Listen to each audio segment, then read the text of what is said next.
Hello, students. Good afternoon. Welcome back to biology class. How are you all doing? So, the last class we had, we talked about nutrition, and I believe you can still remember what we discussed.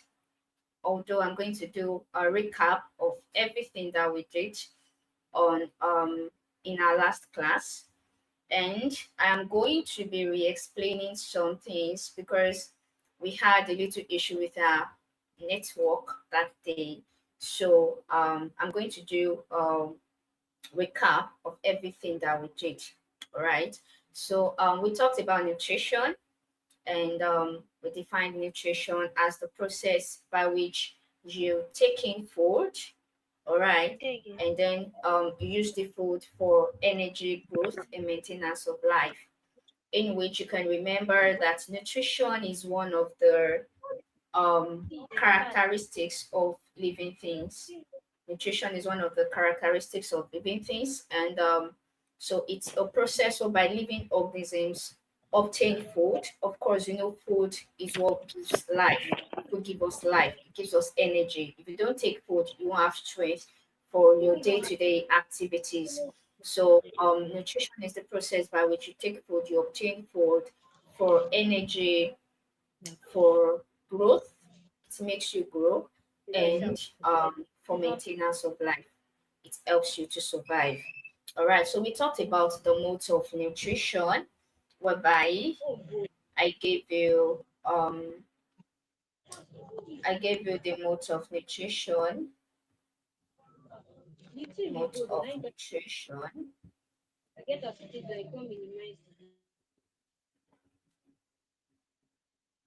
modes of nutrition. We talked about autotrophic. Believe you can remember that.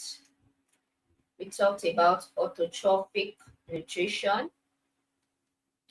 and we talked about heterotrophic nutrition, right?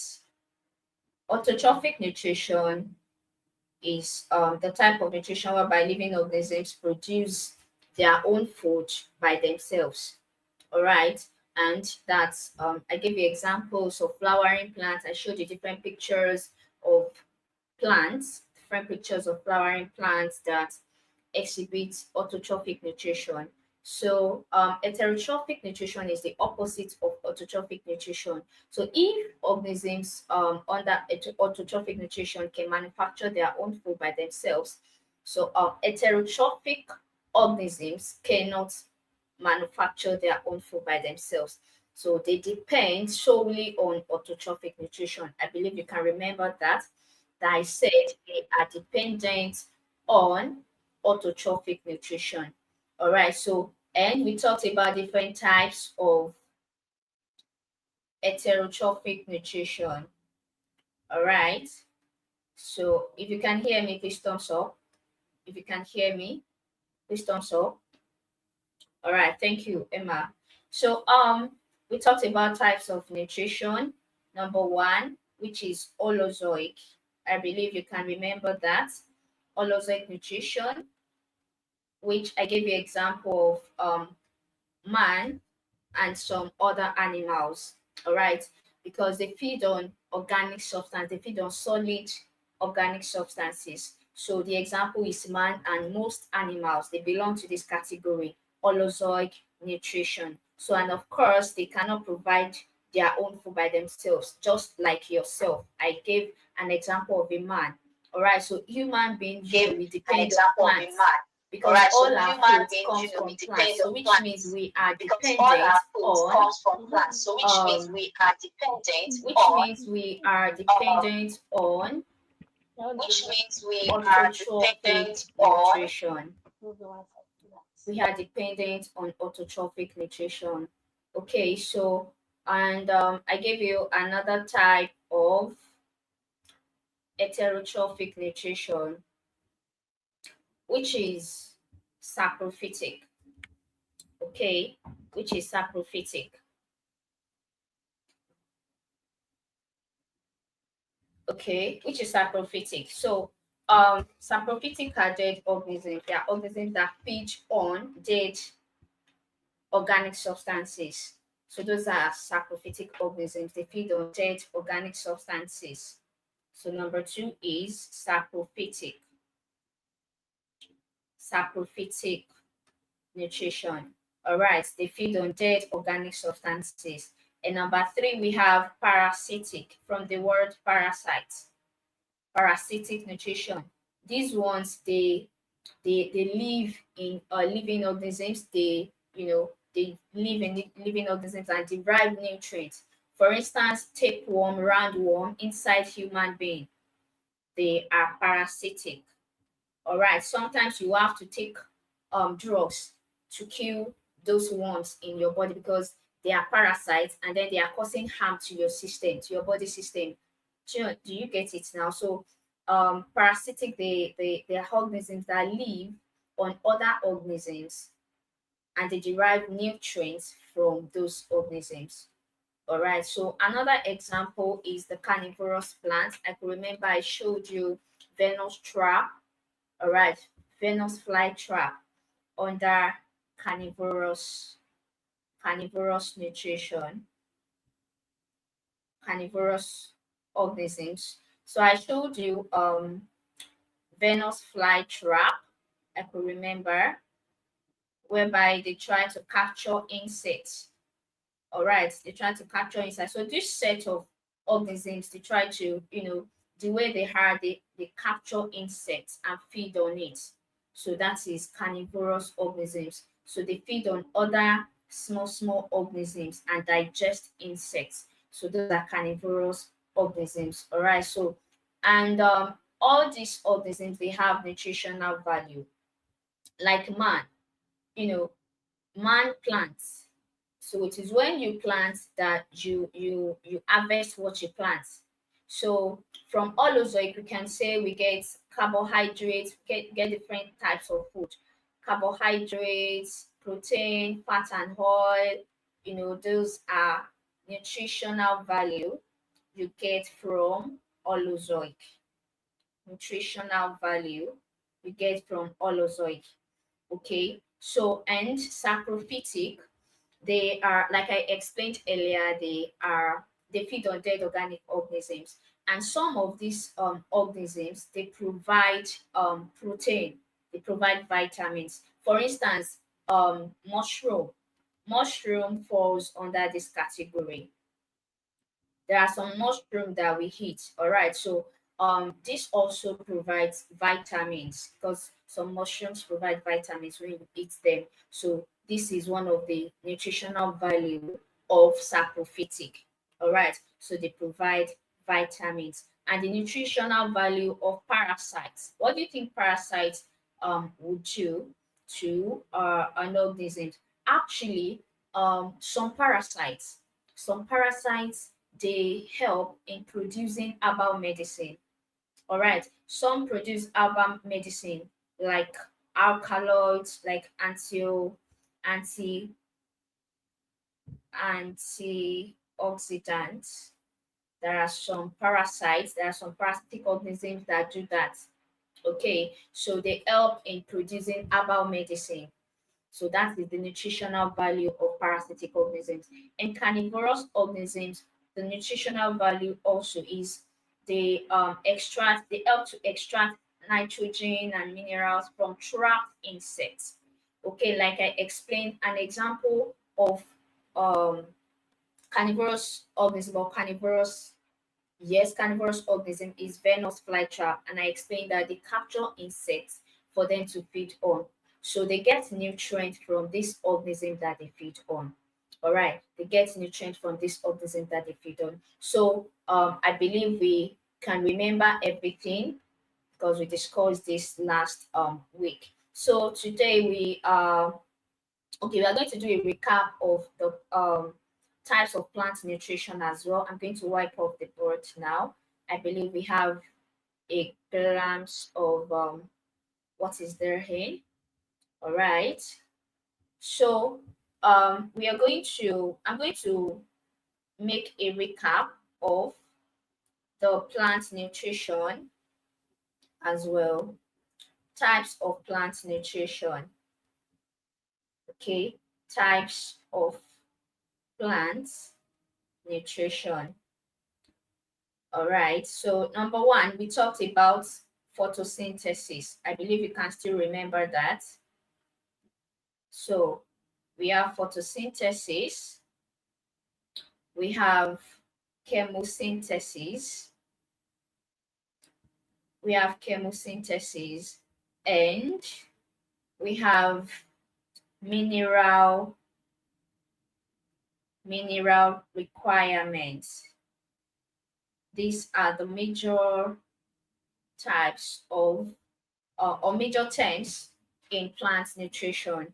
So we have photosynthesis, we have chemosynthesis, and we have mineral requirements. So I laid emphasis on this photosynthesis last week, and I'm going to also do a recap on that. All right, so I showed us some things last week. I showed us the I showed us a picture under photosynthesis, and I explained how photosynthesis occurs. All right, I gave you the definition of photosynthesis. Okay, so going to paste it on the board now. So you can see this is photosynthesis. I know, I believe you can remember this particular picture because I showed you last week. All right. So I'm going to do a recap on this particular subtopic, which is photosynthesis. So we said photosynthesis is a process by which green plants or algae they convert light energy into chemical energy. All right, it converts light energy into chemical energy. So when you hear the word photosynthesis, the first thing that should come to your mind is that photosynthesis occurs in the presence of sunlight. All right, don't forget um there are two major aspects in photosynthesis. And the first is the light reaction and the dark reaction. I believe you can remember that. We talked about dark reaction, we talked about light reaction. Okay, so as you can see the sunlight here, as you can see, we have the sunlight here. This is the sunlight. This is the sunlight here, you can see. So when the sunlight comes to shines on plants, as you can see the plants here, okay, so this is the plant cell. You can see the plant cell here, you can see the different organelles inside the plant cell. All right, so and I told you that there is a particular organelles that absorbs the sunlight, that attracts the sunlight from the plants, which is the thylakoid membrane, which is the thylakoid membrane. Okay, so before we go into that, you can see the plant, all right? You can see the sun, you can see the plant cell, and you can see this structure. We have the chloroplast here. Of course, photosynthesis occurs inside the chloroplast, inside the chloroplast. So I am going to be showing you the light reaction and dark reaction now, so that you can also have a recap of the dark and light reaction, just like I explained it last week, because I want you to really understand this topic. Okay, so as you can see on the board, this is everything you need to know about photosynthesis. We have two major phases, okay, and the first phase is the light reaction. The first phase is the light reaction, as you can see on the board, the light reaction, and the second phase is the dark reaction. So the light reaction occurs during the day in the presence of sunlight. You can say, how about during the rainy season? Does that means the plant does not photosynthesize? So that is why I'm saying during the day.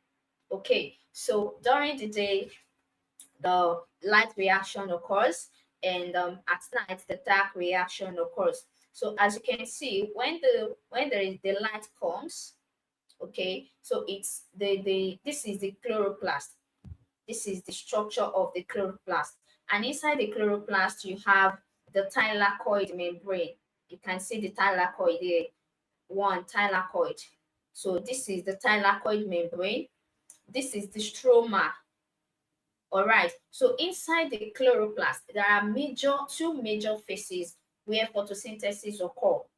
All right, I told you that we have the light reaction, we have the dark reaction. So for the light reaction, it occurs inside the thylakoid membrane here, and the dark reaction occurs inside the stroma here.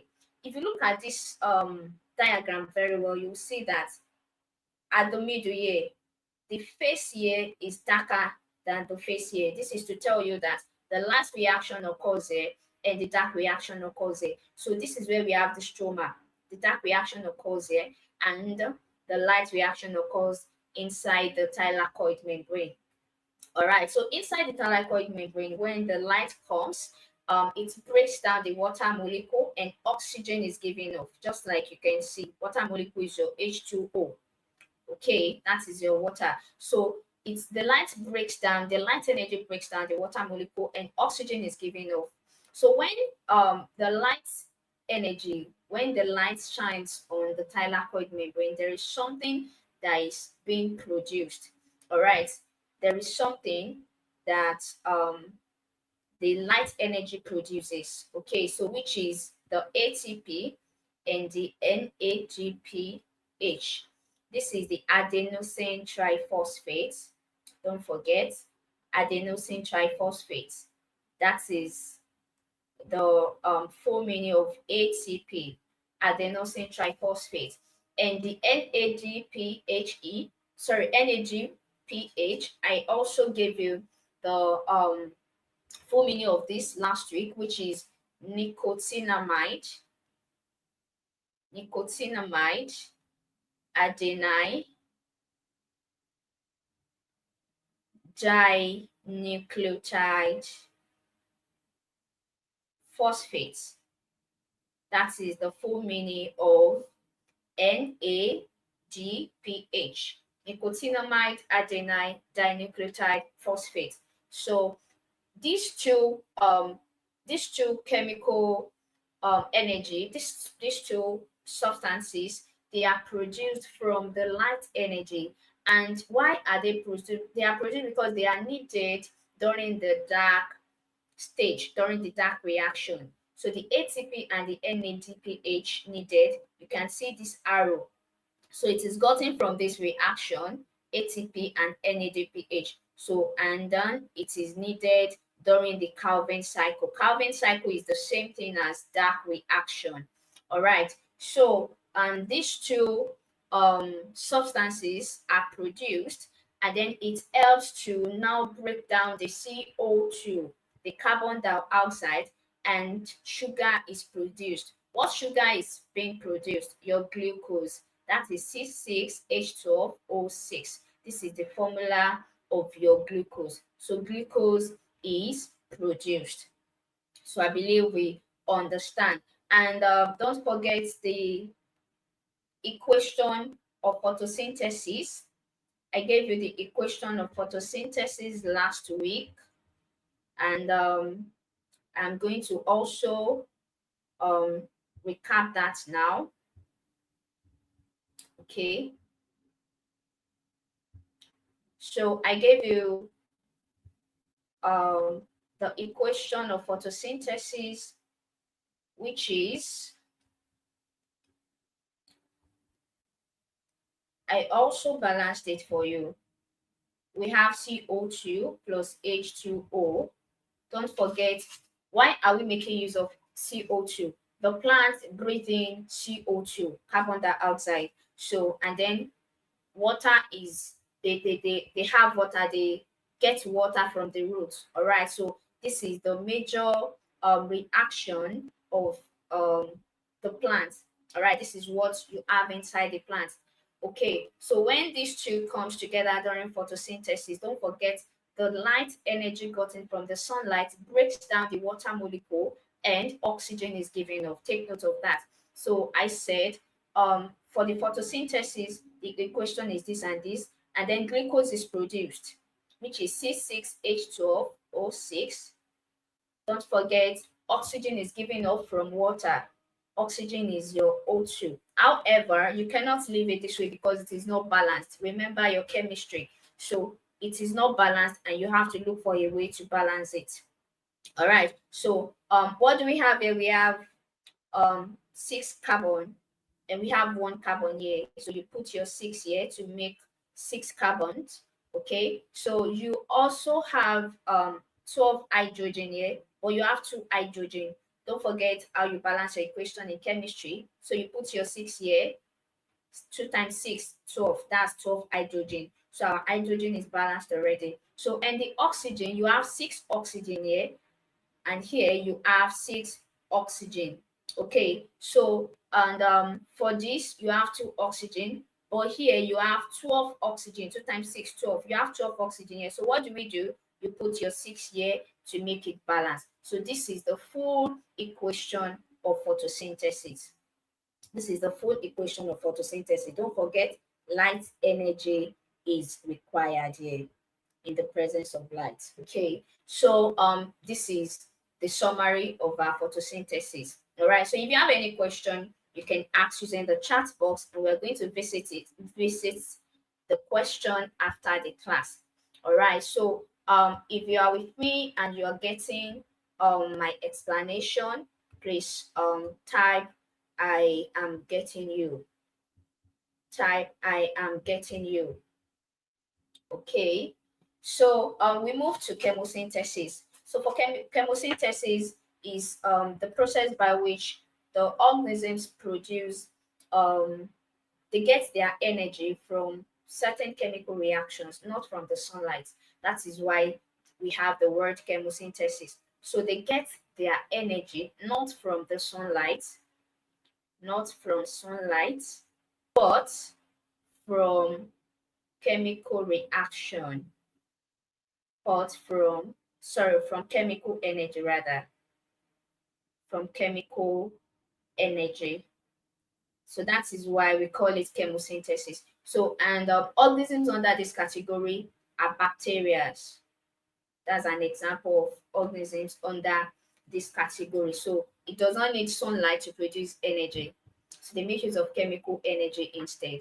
All right, so that is chemosynthesis. So we move to the mineral requirements. We move to the mineral requirements. Okay, so when we talk about the mineral requirements, what are we talking about? When it comes to mineral requirement, what are we referring to? So the mineral requirements, they are the macro and micro elements required by plants. Macro and micro elements required by plants. Required by plants. Okay, so so we are going to be looking into the macro and micro elements required by plants. Okay, so before we move to that, don't forget we talked about the summary of photosynthesis, and we talked about the usefulness of sun, the necessity of sun, of light rather, the carbon dioxide and chlorophyll in photosynthesis. All right, so and for the light, don't forget the light is the one that breaks the water molecule. So breaking down of water molecule is also called photolysis.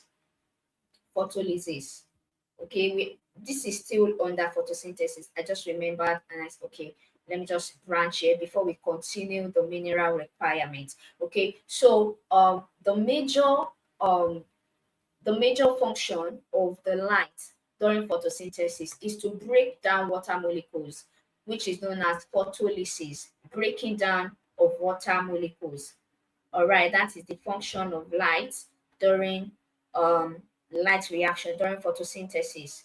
Okay, so breaking down of water molecules. So and don't forget oxygen is given off from water molecule. Take note of that.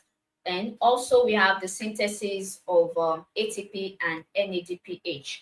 Just like I explained, that it is the light energy that produces ATP and NADPH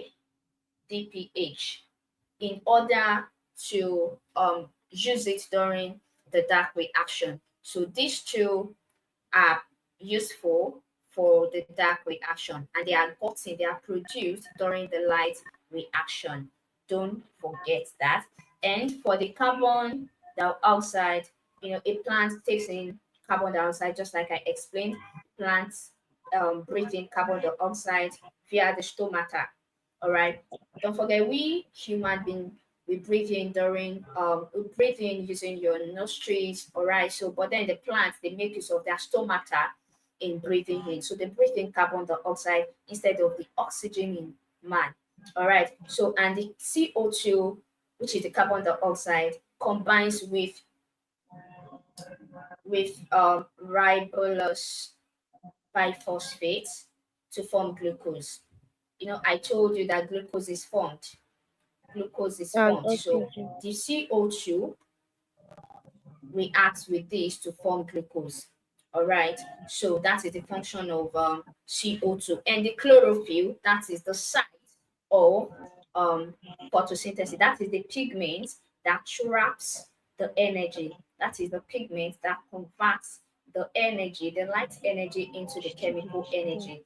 And don't forget, it is inside the same chloroplast that you have the chlorophyll. So the chlorophyll is the green pigment that attracts the energy and converts it into chemical energy. So which means that it is inside this chlorophyll that you have the thylakoid membrane and the stroma.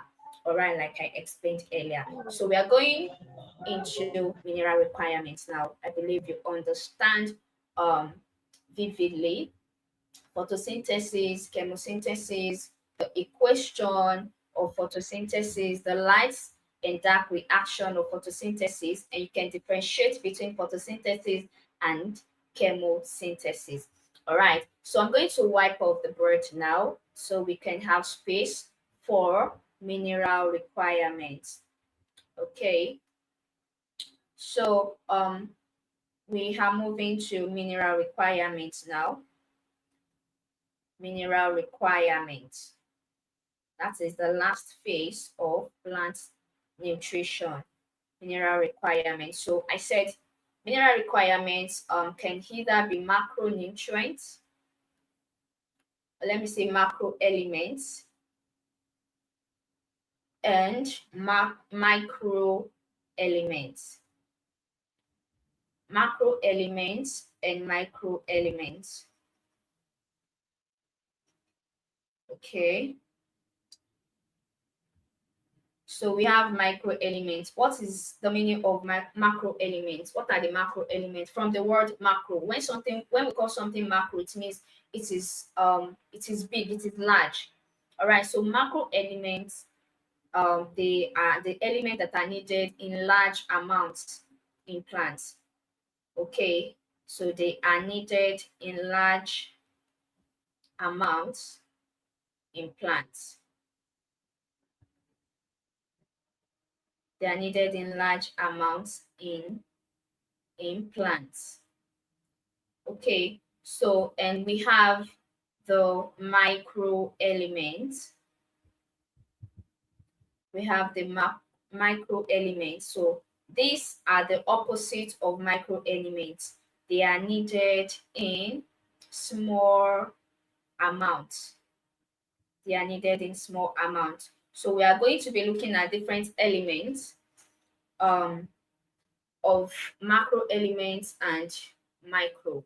Okay, so don't forget, in your chemistry you have different elements. You have hydrogen, helium, lithium, beryllium. In fact, some people sing it as, they sing it as a song: hydrogen, helium, lithium, beryllium, and all of that. So we are going to be looking at all these elements, those that belong to the macro and those that belong to the micro elements, which means that the elements that are needed in large quantity, large amounts in plants, and those that are needed in small amounts in plants. All right. So I'll be using a tabular form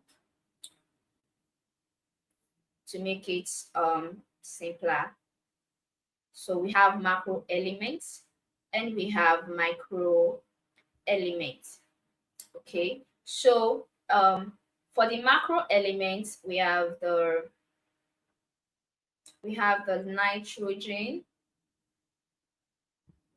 the nitrogen, we have the phosphorus, we have the phosphorus, we have the potassium, we have the potassium, potassium is K. Okay, we have the calcium, we have the calcium, we have the magnesium, we have the magnesium, we have the sulfur, we have the sulfur. Okay, so these are the major macronutrients needed in plants. These are the major macronutrients needed in plants. All right, so you have the nitrogen, you have the phosphorus, potassium, calcium, magnesium, and sulfur. So for the micro elements, we have the copper, which is Cu, we have the boron, we have the molybdenum, we have the chlorine, we have the chlorine, we have the nickel, we have the nickel. So these are the major micro elements needed in plants. All right, so we have the macro elements, you have the micro elements. We have the copper, boron, molybdenum, chlorine, and nickel. Nickel. Okay, so as you can see, these macro elements, they are needed in large amounts. They are needed in large amounts. So which means that if either of these macro elements are in small quantity or in small amounts, it will affect the plants. The plants will not be nourished as it is supposed to be. All right. So, and if those that are supposed to be in small amounts are in large amounts, it will affect the plants. All right. So they have to be in normal quantity or needed quantity or required quantity. Okay, so we are going to be looking at the deficiency of um, these plants, these elements, the deficiency symptoms. Just like I explained that all these elements are needed in plants. All right, but we are going to be looking at three elements, the deficiency symptoms of just three elements out of this. Just like I do say that we don't just teach in A1 tutor, we follow the syllabus. Okay, so we are going to be looking at three major elements, that is their deficiency symptoms. All right, we are going to be looking at three. Okay, so I believe I can wipe off the board. You have taken note of what is there before we move to the deficiency symptoms. Okay, so we have the deficiency symptoms of deficiency symptoms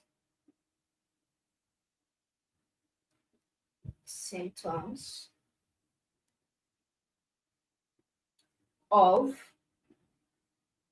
one, the nitrogen. So what is the deficiency symptoms of nitrogen? What do we mean by deficiency symptoms?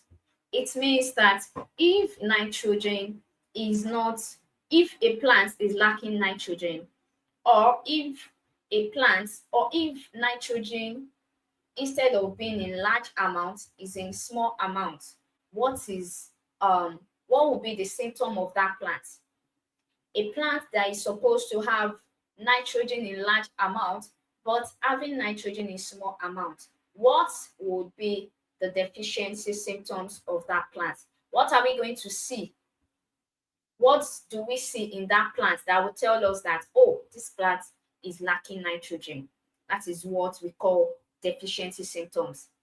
That is, if nitrogen is not present in the plant, or if nitrogen is in small amounts, what do we see in that plant? How will that plant look like? What will that plant look like? That is the meaning of deficiency symptoms. Okay, so for nitrogen, the deficiency symptoms is yellowing of older leaves. Yellowing of older leaves. That is what we call chlorosis. Yellowing of older leaves, stunted growth. So when you see a plant during the you know, probably you are just going and you notice a plant that is having, yellow leaves.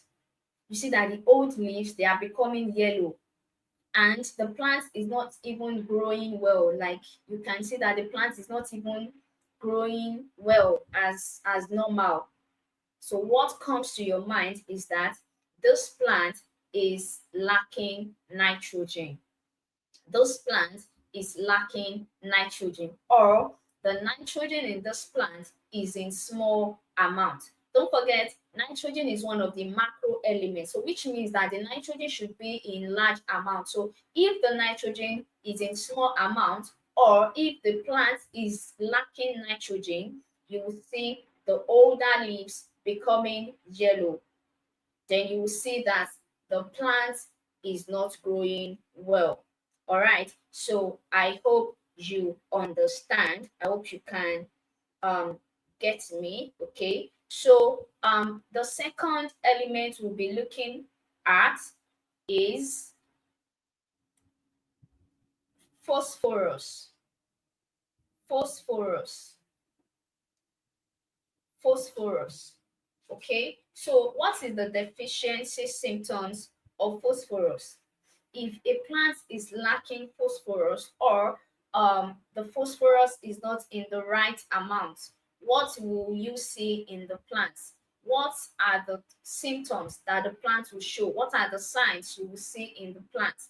Okay, so that is what we want to look into for phosphorus. So here you see purplish discoloration,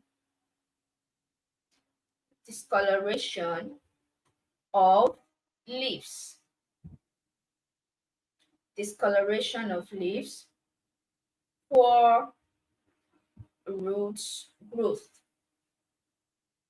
Okay, so if a plant is lacking phosphorus, or the phosphorus is not in the right amount, you see the discoloration of leaves, and the roots will not be strong as it is supposed to be.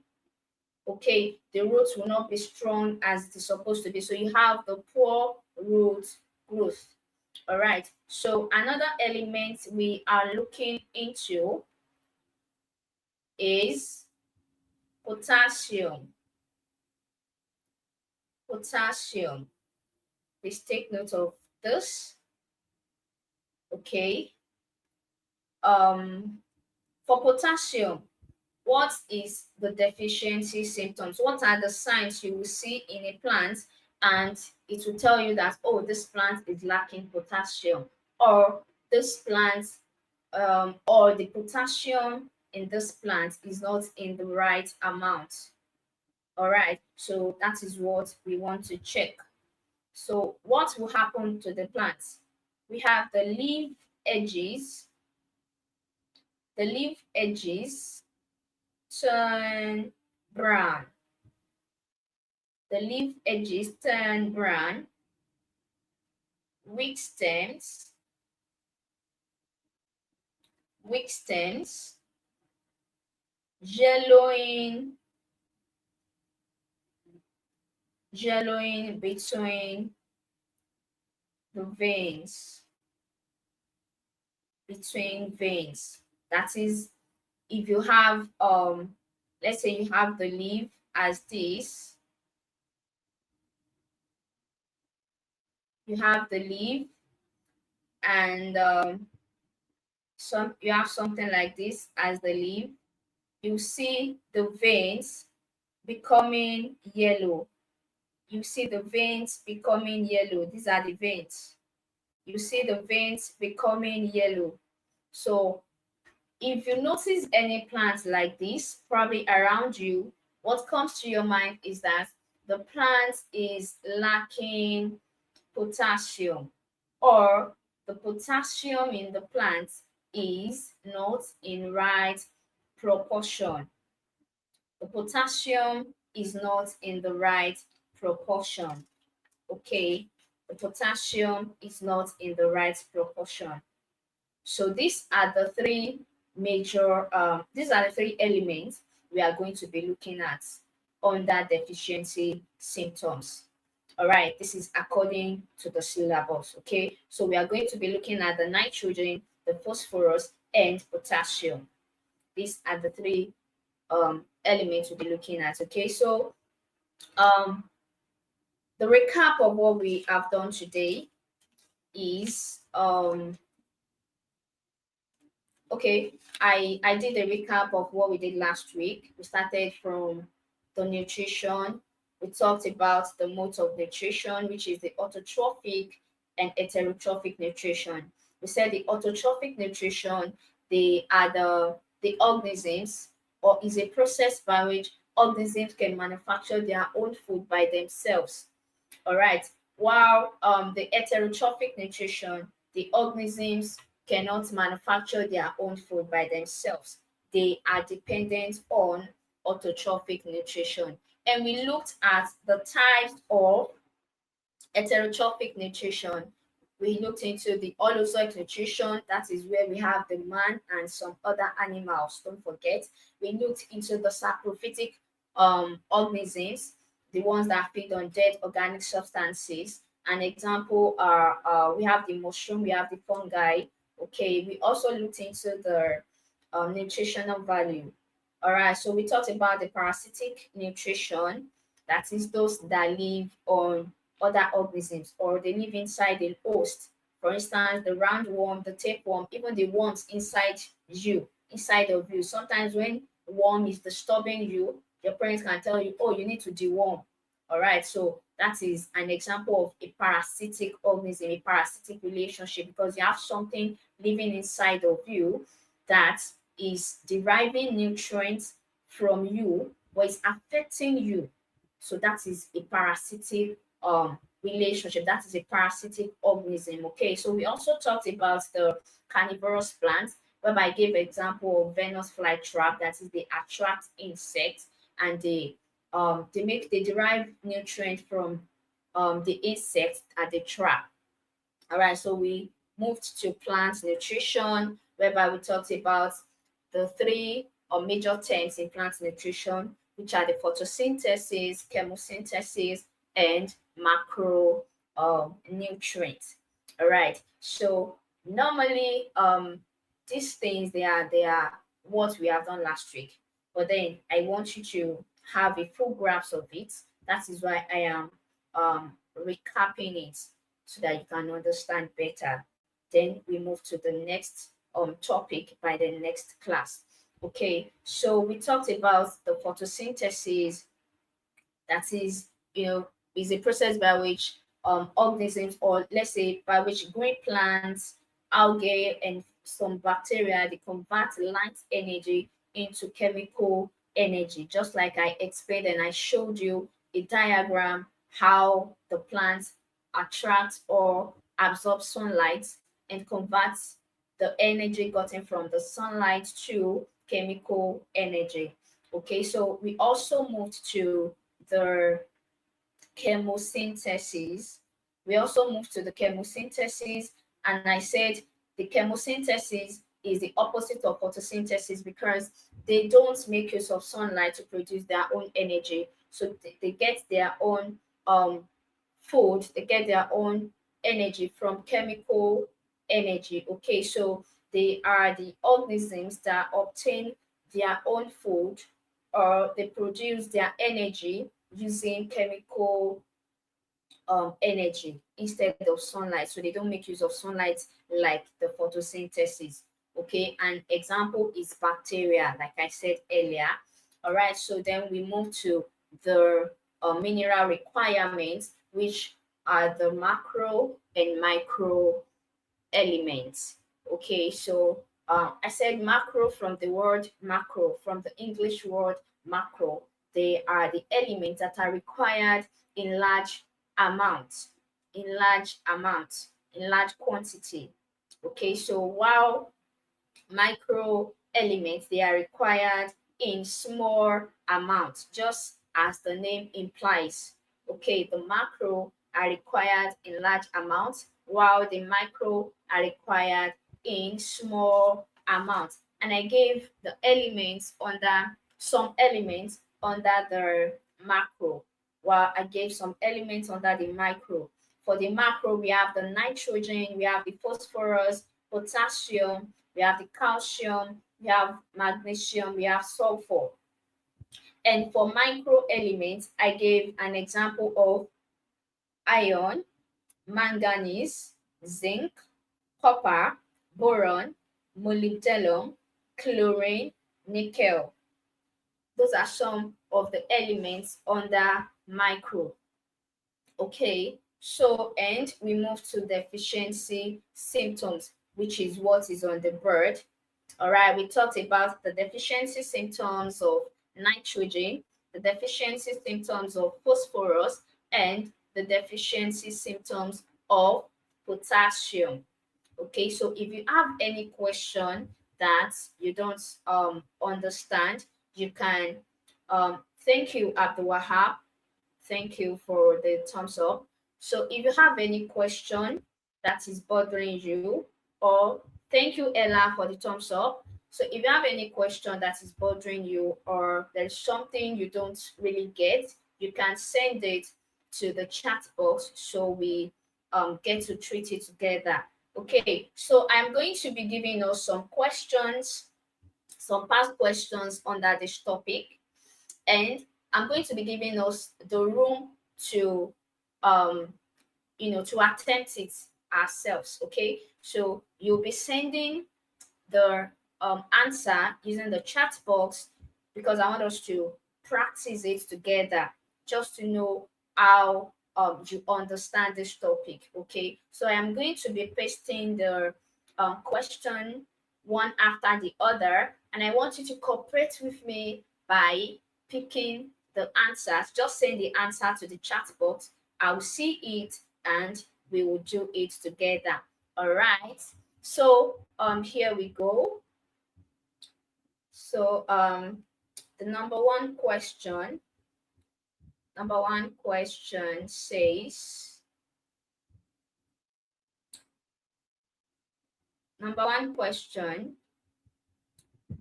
we have 2024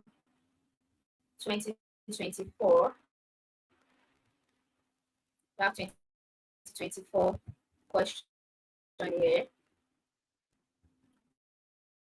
Okay, I'm going to wipe off this word. I'm going to wipe it off now. I believe you have taken a glance of it. You have grasped what is there in. Okay, so I'm going to clear it now so we can have space for our questions. Okay, so we are going to be looking into the questions one after the other. As I'll be sending it, you'll be giving me the answers using the chat box. Okay, so look at the first question here. This is 2024. The question says, the dark reaction of photosynthesis involves A, Fixation of carbon 4 oxide to give a 6 carbon sugar. B. Fixation of carbon 4 oxide with the help of oxygen. C. Use of carbon 4 oxide to produce glucose using ATP. And D. Fixation of carbon 4 oxide on chlorophyll using hydrogen. So I need the answer. So I want to see the answer at the chat box. What is your answer for this question according to what we have treated, according to the explanations, according to what I explained during the dark reaction? What happens? What are the things that happen during the dark reaction? What is your answer for this question? I am waiting. I am waiting. I am waiting to see the answer. Okay, Erickson already gave me answer. Thank you very much. Thank you very much. I need more responses. I need more responses. This is to tell me that you really understand this topic. Okay, so someone has picked one answer, one option. So I need some other responses. I need some other responses. Okay, thank you very much for your response. Thank you very much. And I love that. Yes, the answer is C. Okay, so the use of carbon 4 oxide to produce glucose using ATP. So I said something. It was at the dark reaction that I mentioned the word glucose. I said at the light reaction or at the light phase, the water molecules is breaking down and oxygen is giving off. That is during the light stage. And for the dark reaction, I made mention of something. Thank you, Abdul Wahab. I made mention of something that the energy gotten from the light reaction, which is the ATP, and nicotinamide adenine dinucleotide phosphates. I said these two are made from the light reaction and they are being used during the dark reaction. And I said CO2 is CO2 reacts together with all of these to give us glucose, which is C6H12O6. So your answer is C, the use of carbon 4 oxide to produce glucose using ATP. In fact, the question can say ATP and this. Don't forget, the two are used together. All right. Oh, according to this question, they said ATP. Okay, so your answer is C. Thank you for your responses. So I'm happy you are following. So the next question is 2022. The next question is 2022. 2022. Okay.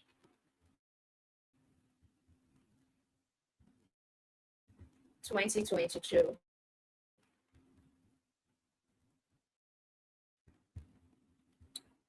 Coming. Okay, so this question says,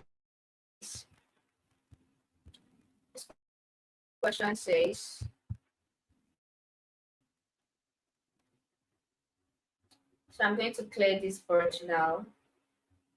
Okay, so the question is from 2022, like I said earlier, and the question goes thus: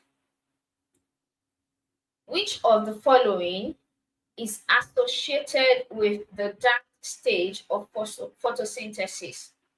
Which of the following is associated with the dark stage of photosynthesis.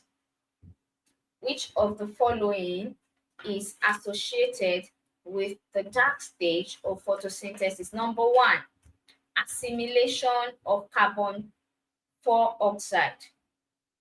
Number one, assimilation of carbon 4 oxide. Number two, photophosphorylation. Number three, photolysis. And number four, excitation of chlorophyll. So I need an answer is in the chat box. I need an answer. What is your answer for this question? What is your answer for this question? Which of the following is associated with the dark stage of photosynthesis? A. Assimilation of carbon 4 oxide. B. Photophosphorylation.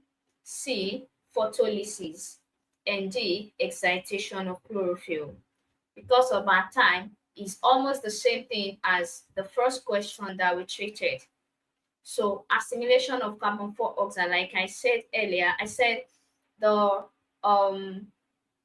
plants breathe in carbon 4 oxide, and it is at the dark stage during the calving cycle or dark stage.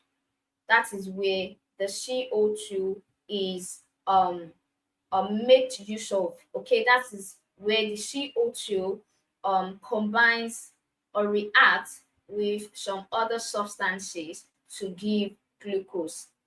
It is at the dark stage that it occurs. So the answer here is also A. That is assimilation of carbon 4 oxide. Assimilation of carbon 4 oxide. All right. So we move to the next question. We move to the next question. This is we move to the next question. Okay. I'm going to wipe this off now. I believe you have grasped what is there. Okay. So for the next question now, it's from I think it's still from 2022. Okay.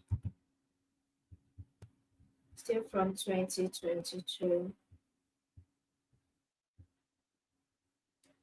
Still from 2022.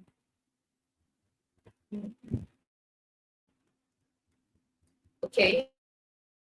So the process, I think I need to write this out. This is 2021, actually. This is 2021. And I really want us to answer this question. There is an equation, and the equation is this: CO2 plus H2O equals C6H12O6 plus O2. This is 2021 plus O2. Okay. So we have light and chlorophyll. We have light and chlorophyll. This is light here. This is chlorophyll. So this diagram represented up here. A question is given under it, and that is what I'll be pasting now. That is what I'll be pasting now. Okay. So looking at this equation here, they put something here, and I think we have something here. Okay, so they said the process represented by the above process is derived from A, photosynthesis, B, translocation, C, transpiration, and D, respiration. What is the answer? I need an answer using the chat box. I need an answer. There is also something here. This is the full question. So you have the glucose. Thank you. You have the glucose, you have the oxygen, you have the water here, you have the carbon dioxide here. So this is very simple. The answer is photosynthesis. So this is the equation of photosynthesis. All right, this is, I didn't put 12 here, all right, but then the thing is, as long as you can balance the equation, all right, that is what matters a lot. But when you see something like this is like, this is chlorophyll, glucose is giving off, oxygen is giving off, what comes to your mind is photosynthesis. So this is a question under photosynthesis. Okay, so let's move to another question. I think that would be the last question for today because of our time. Okay, so this question is also very simple. It's also very simple according to the class we had today. So I'm going to clear the board now. All right. So the next question says, the next question says, the oxygen giving off. I also need an answer here. This question is very simple too. Very, very simple. The oxygen given off during the above process is derived from, that is the process, the equation that I gave you the other time. The equation I gave you, the equation of photosynthesis. The oxygen given off during the process is from what? A, carbon dioxide, B, water, C, atmosphere, and D, sunlight. Where is the oxygen from? I remember I mentioned that a lot of, I can't remember, in fact, I cannot remember how many times I made mention of that, that the oxygen is given off from. Thank you very much. Thank you very much. I love that. I want some other responses. Where is the oxygen given off from? Where is the oxygen from? The oxygen that we get from the equation of photosynthesis. Where is the oxygen from?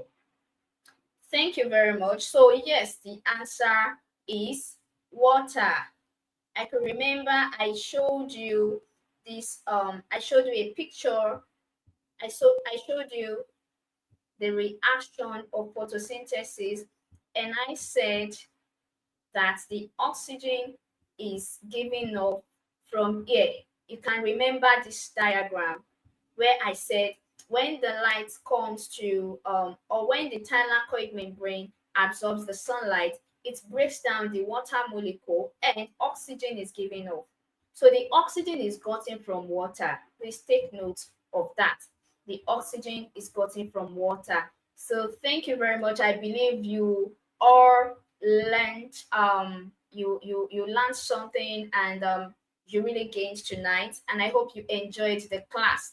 So you can also go to our page. You get some other questions. You can work with some other numerous past questions and check question under this topic. All right. So it will also enhance your understanding for this topic. So thank you for your time. Thank you for participating. Thank you for following.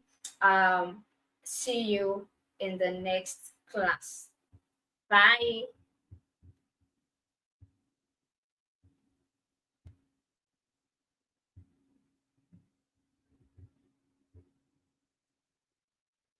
Bye.